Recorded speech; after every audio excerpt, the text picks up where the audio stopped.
দেশে। এই সরকার পতন হলে সরকার দেশ ছেড়ে চলে যাবে। এই সরকারের পতন হলে সরকার দেশ ছেড়ে চলে যায়, প্রশাসন দেশ ছেড়ে চলে যায়। মরে কে? সাধারণ শিক্ষার্থী। আমরা মরতে আসছি, আমরা মরেই যাব, নয়তো আমরা মেরে যাব। আমরা যদি একটা মেধা পড়ে আমরা 10টা কোটা গিলে খাবো। গিলে খাবো মানে গিলে খাবো। আর ফিসাবিলিল্লাহ, আল্লাহর ধরা এত সুন্দর, ছাত্রলীগরা যেভাবে ধরছে না, আমরা তো ছিলাম উসিলা। দেশও ধরবে, দেশ ধরবে, এত সহজ না। হারাম হারাম খেয়ে সহ্য করা এত সহজ না।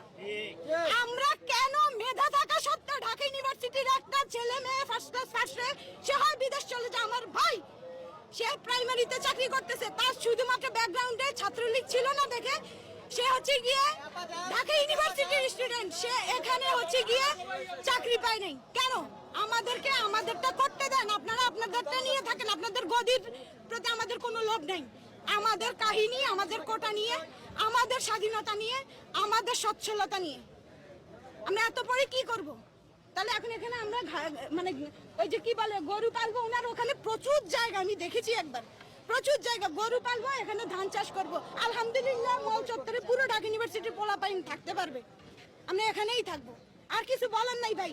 এরপরে আপনারা যদি এগুলো ছড়ান, আমি লাইভেই বলতেছি আমার লাইফ রিস্কে, কিন্তু আমি আমার বাবাকে বলে দিয়ে আসছি যে আমি মরার জন্য প্রস্তুত, আমি মৃত্যুবরণ করার জন্য প্রস্তুত। কিন্তু আমরা আজকে আবার ইতিহাস গড়বো।